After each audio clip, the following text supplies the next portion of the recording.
Isang paalala mula sa Labor Department, ilang araw na lang deadline na ng pagbibigay ng 13th month pay.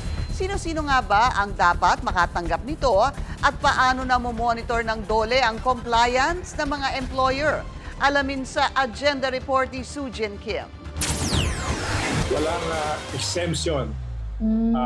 Whatever be the reason, Sue, all employers are obligated to pay the 13th-month pay. Pinapaalalahanan ng Labor Department ang lahat ng private sector employers na magbigay ng 13th month pay sa kanilang mga empleyado bago ang December 24 deadline. Pero bakit nga ba mahalaga ang 13th month pay? Binibigyan nito ng tulong pinansyal ang mga manggagawa ngayong Pasko at napapalakas nito ang consumer spending na nagpapalago rin ng ekonomiya. It's mandated so that everybody can be benefited by the provision of that particular law. It's a social legislation intended to alleviate the conditions of workers, particularly the rank and file workers. It's intended to tide them over, especially during the Christmas season, where there are additional expenses to take care of. It's important because number one, it's a law and it's expected by the employees, and therefore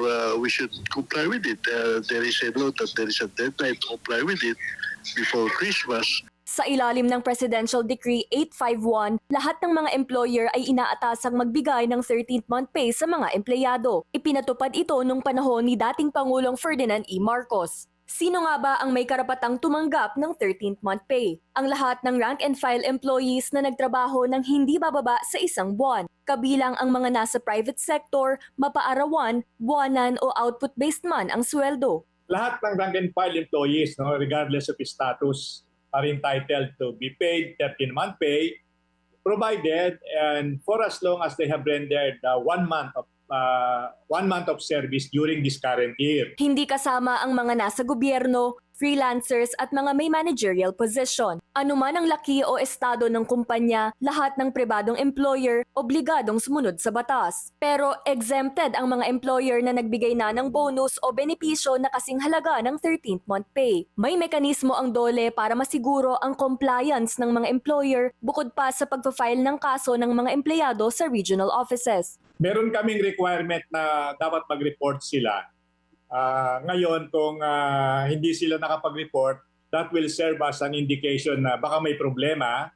And so, it's possible na ang mangyayari yan, DOLE, through its inspectorate arm, meron kaming inspection program, papasyalan sila para ma-check ano ang difficulty, bakit hindi sila nakapagbayad. Para naman sa Employers Confederation of the Philippines, mas mainam nang hindi na madagdagan pa ang mga mandatory pay dahil apektado ang mga nagpapasweldo, pati na rin ang mga potential investor. Sana wag na nilang dagdagan pa. Meron pang mga nagpapile na ibang mga imposition yan na nakakadagdag, pero wag na lang dagdagan. Alam mo naman, pinakamarami tayong holidays with pay, dito sa buong Asia, pinakamarami tayong sick leave, yung iba-ibang klaseng leave, pati maternity, na huwag na lang dagdagan pa ng mga ibang positions. Kasi alam mo, dito sa kailangan natin talaga investors so that we can create jobs. Inaasahan ng DOLE na sa Enero, lilinaw kung tumaas ang bilang ng mga kumpanyang hindi nakasunod sa pagbibigay ng 13th month pay sa kanilang mga empleyado, batayan sa datos na matatanggap nila. Para naman sa panig ng Employers Confederation of the Philippines, sinabi ni Sergio Ortiz Luis Jr. na wala pa naman silang natatanggap ng mga reklamo mula sa mga employer patungkol sa kahirapang magbayad sa kanilang mga empleyado. Para sa Agenda, Sujin Kim, Billionaire News Channel.